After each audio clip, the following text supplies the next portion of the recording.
लिटारेचारखौ नाय एसामिस लिटारेचार हिन्दी लिटारेचारखौ नाय गुगोलाव थुबानो मोनो जोंनि बर' लिटारेचारनि मोनसेबो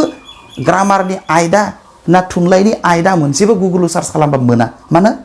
दिस इज अनलि द ड्रबेक्स अफ बर' थुनलाइ आफाद माखासे 5 लाख बेसेबांबा लाख फैसा फैदों इ-बुक प्रजेक्ट दिनैसिम इन्टारनेटआव गांसेबो बर' बिजाब नागिरना मोना मुलुगाव डेम'क्रेसिखौनो साबसिन मोजां आरो गनायजाथावना गभर्नमेन्ट फर्म होननानै गनायना लानाय जायो मोनसे कारनाव डेम'क्रेसिखौ बुहुमनि साबसिन फर्म अफ गभर्नमेन्ट होनना बुंनाय जायो बे मोनसे जाहोनानो जाबाय डेम'क्रेसियाव अपोजिशन पार्टी थायो अपोजिशन पार्टीया रुलिं पार्टीनि खामानि मावनायखौ गोरोन्थि जायोब्ला सोंखारियो आरो बेयो आरो सोंखारि जानो गिनानैनो रुलिं पार्टीया जायखिजाया खामानिखौ गावनि गोसो बायदि मावनो हाया आरो मोनसे बाथ्रा मिथिना लानाया मोजां जुदि मोनसेल' पार्टीया दा बेखौ नांलिया दा बिनिखायनो दिनैनि सावरायनो गोनां बाथ्राया राजखान्थिनि नङा डेम'क्रेसिनि नङा दिनैनि सावरायनो गोनां बाथ्राया जाबाय थुनलाइ आफादनि एबा बर' थुनलाइ आफादनि सोमोन्दै बर' थुनलाइ आफादा मोनसे गिदिर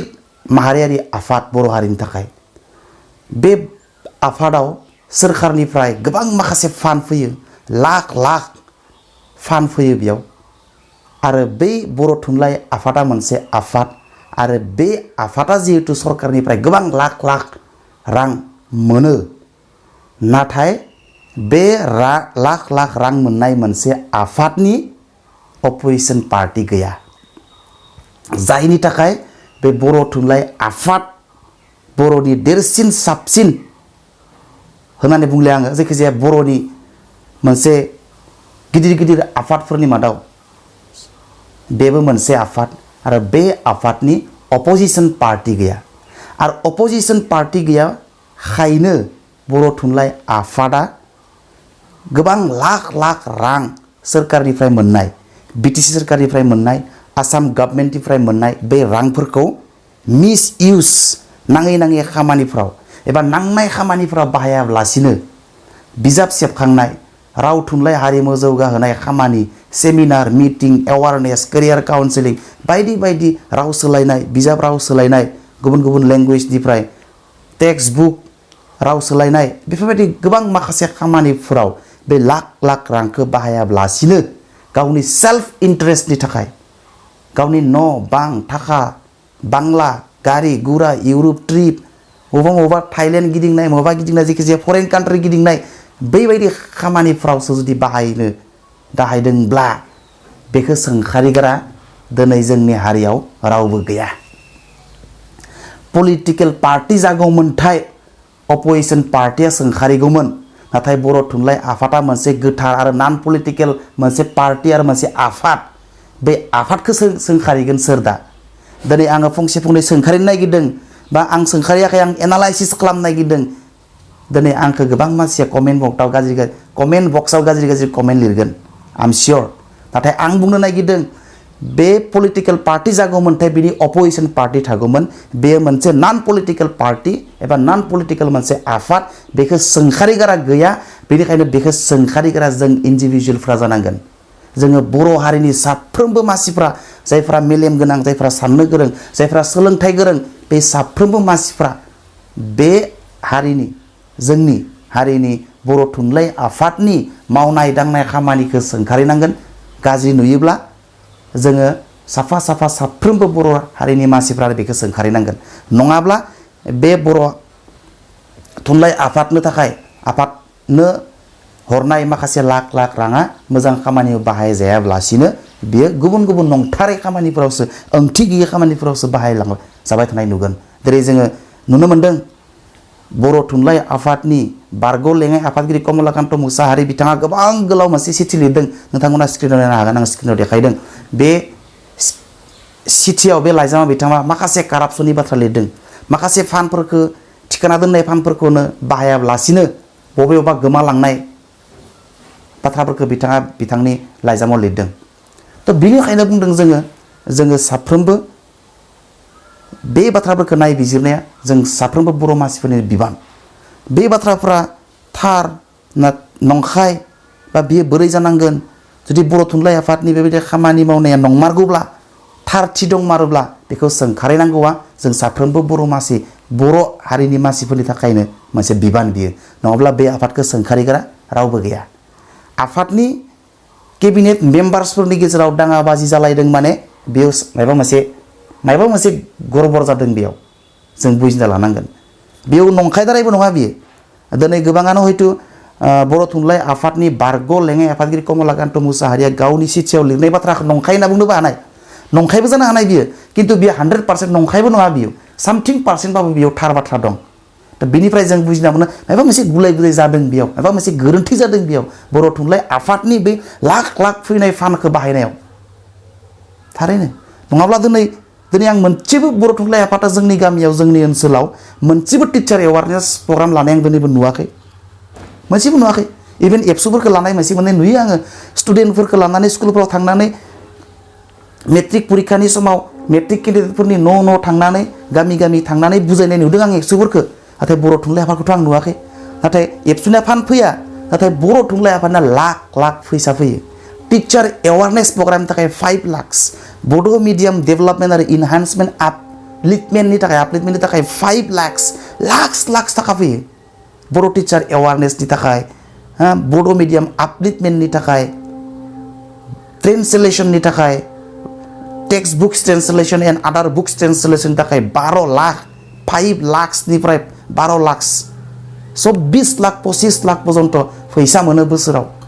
40 लाख फैसा मोनो नन प्लेननिफ्राय 25 आरो प्लेननिफ्राय 15 लाख गासै 40 लाख मोनो बै 40 लाखखौ मुवा बाहायो मा खालामो बे फैसाफोरखौ ना गावनि मैगं थाइगं बाजाराव सला गस्ला बायनाय गावनि फिसाज्ला फिसाजो गोजान प्राइभेट स्कुलफ्राव फरायहोनायाव खरस खालामदों नामा जानाय नङा बिदिया जों नोंथांमोनखौ रायजोआ सायख'दों लिडार नोंथांमोना जेबो कम्पिटिसन खालामनानै बेयाव लिडार जायाखै नोंथांमोना कम्पिटिटिभ एग्जाम लिरनानै लिडार जानो मोनाखै बेयाव बर' थुनलाइ आफादनि नोंथाङा गाहाय नेहाथारि जानो मोनाखै एग्जाम लिरनानै कम्पिटिसन खालामनानै बर' थुनलाइ आफादनि आफादगिरि जानो मोनाखै नोंथाङा कम्पिटिटिभ एग्जाम लिरनानै नोंथांखौ रायजोआ सायख'दों नोंथाङा रायजोनि थान्दै रायजोनि थाखाय खामानि मावनो थाखाय नोंथांखौ खावलायदों बेनिखायनो नोंथांखौ सनमान होदों नोंथांखौ रेसपेक्ट होदों मानोना नोंथांखौ बे बिबानखौ होनाय जादों बिना फैसा बिना दरमायाव सोरबा खायसे खानै दरमा मोनदों आं आं बे आफादनि सोमोन्दै मिथिया एनिवे जों लिडार होनना मिथिगौ आरो ससियेल लिडारा दरमा मोना नोंखौ बेनिखायनो जों रेसपेक्ट होयो नोंथांमोनखौ बेनिखायनो रेसपेक्ट होयो मानोना नोंथांमोना बिना बर्थनाव हारिनि थुनलाइखौ सिबिनो थाखाय आवगायदों दिनै बोसोरनै बोसोरथाम बोसोरब्रै सिगां खोनादोंमोन जोङो हायार सेकेन्डारियाव बर' बिजों फरायनो मोनसिगोननो ट्रेन्सलेसन खालामबाय थानाय जादोंनो ट्रेन्सलेसन दिनैबो कमप्लिट जाया मानो what is the reason why the translation had not been completed till today it is 3 or 4 years 3-4 बोसोर जालांबाय till today it is not been completed what is the reason behind that दिनैसिम बे higher सेकेन्डारिनि text बुकफोरखौनो translation खालामनायाव 5 बोसोर नांगौबा 4 बोसोर 3 बोसोर नांगौबा बे हारिनि सेबां लासिंसिं बाथ्रा मा दङ इयो गांसे बिजाबखौ ट्रेन्सलेसन खालामनायाव जुदि पलिटिकेल साइन्सखौनो हमबाय जोङो आर्ट्सनि सासे मास्टारनो होबाय बेखौ गांफ्रोमबो बिजाबखौ साफा मास्टारनो ट्रेन्सलेसन खालामनो जुदि दायित्व होयोबा बे गांसे बिजाबखौ ट्रेन्सलेसन खालामनो 5 बोसोर नांगौ नामा आं गांसे साबजेक्टनि दायित्व लागोन आं 6 माहायाव खालामना खिथिगोन आं ट्रेन्सलेसन सोरबा आंनो दायित्व होयोबा पलिटिकेल साइन्सआव खालामगोन आङो बुंबाय आङो आंहा क्वालिफिकेसन गैया देसाय आं बुंदों आरोखि थेवब्लाबो खारन गांसे बिजाबखौ ट्रेन्सलेसन खालामनो थाखाय 4 बोसोर 3 बोसोर नाङा 6 मान्थसनिफ्राय 1 इयार हमबाय आङो मेक्सिमाम बारा लाया मोजां दायित्व होनानै जुदि बे जायखौ खामानि मावनो होगोन बेनो जुदि मोजां जुदि खार पानि जगायना होनो हायोब्ला थ' नोंथांमोना सानलाय एक्सुवेलि बर' थुनलाइ आफादा मा लामाथिं दावगालांगासिनो दङ आरो बर' थुनलाइ आफादनि हालोदा बेबायदि जायोब्ला जोंनि हारिया आसाम सरकारा हरबाय थागोन थुनलाइखौ जौगाहोनो थाखाय माखासे फैसा बिटिसि सरकारा हरबाय थागोन थुनलाइखौ जौगाहोनो थाखाय माखासे फैसा बायदि बायदि इनिशिएटिभ लानो सेमिनार लानो वार्कशप लानो फैसा हरगोन वार्कशपखौनो लायाबा सेमिनारखौनो लायाबा एवारनेस प्रग्रामखौनो लायाबा हारिया बोरै जौगानो थुनलाइया बोरै जौगानो बर' ओनसोलाव थुनलाइ जौगानायनि थाखाय लाख लाख फैसा हरदों जौगामारगौमोनबो बै लाख लाख हरनाय फैसाखौ जुदि बाहायोमोनब्ला मोजां खामानियाव बाहायोमोनब्ला नाथाय बेखौथ' मोजां खामानियाव बाहायनाय जों नुनो मोनाखै जों मेगनजोंनो नुवाखै दिनैसिम ट्रेन्सलेसननि खामानिया 4 बोसोर 3 बोसोर जालांबाय जायाखै टिचार एवारनेस प्रग्राम लानाय नुवाखै बड' मिडियाम आपलेटमेन्टनि जेबो खामानि मावनाय नुनो मोनाखै केरियार काउन्सिलिं लानो मोननाय थुनलाइखौ लानानै वार्कशप सेमिनार जों जेबो नुवाखै बर' थुनलाइ आफादनि मा मावो बर' थुनलाइ आफादा जेबो हाइलाइटआनो जाया मावदोंना मावाखै जों जेबोखौनो मिथिया मावदोंबाबो जों जेबोखौनो मिथिया जों रायजोआ मिथिनांगोन मानोना नोंथाङा जोंनि लिडार नोंथांमोना जोंनि लिडार नोंथांमोना जि मावो जों मिथिनांगोन मानोना नोंथांमोना जि मावो बेखौ मिथिबासो जों नोंथांमोननिफ्राय सोलोंनो हागोन नङाबा जेबो मावनायखौनो मिथियाबा जों माखौ सोलोंगोन इ बुक प्रजेक्टनि थाखाय इन्टारनेटआव बुक आपल'ड खालामनायनि थाखाय माखासे 5 लाख बेसेबांबा लाख फैसा फैदों इ बुक प्रजेक्ट दिनैसिम इन्टारनेटआव गांसेबो बर' बिजाब नागिरना मोना ग्रामार बर' थुनलाइनि बायदि बायदि आयदाफोरखौ नेटआव मोननाय जानांगौमोन मोना गांसेबो इंलिश लिटारेचारखौ नाय एसामिस लिटारेचार हिन्दी लिटारेचारखौ नाय गुगोलाव थुबानो मोनो जोंनि बर' लिटारेचारनि मोनसेबो ग्रामारनि आयदा ना थुनलाइनि आयदा मोनसेबो गुगोलाव सार्च खालामबा मोना मानो दिस इज अनलि द ड्रबेक्स अफ बर' थुनलाइ आफादनि बियो माने बिराद गिदिर ड्रबेक्स दिनैसिमबो इन्टारनेटआव गुगोलाव बर' थुनलाइनि मोनसेबो बुस्थु नागिरनानै मोना मानो नाथाय बिनि थाखायथ' माखासे लाख लाख फानहरनाय जादों इ बुक प्रजेक्टनि थाखायथ' माखासे फैसा हरनाय जादों दि बड' एनुवेल मेगाजिन एनुवेल नंगौ ना मिथिया जायखिजाया बर' साहित्य सभानि मेगाजिन सम सम फरायनो मोन्दोंमोन दाथ' फरायनोबो मोनला दि बड' होननाय आरो माने बर' साहित्य सभाया मोनसे बिजाब सेबखाङो 3थि खोन्दो बर' थुनलाइ आफादनि 3थि खोन्दो जारिमिन ना मा होननाय बेबायदि बिजाब सेबखाङो नाथाय बै बिजाबफोरखौ सेबखांनायनि नामाव लाख लाख रां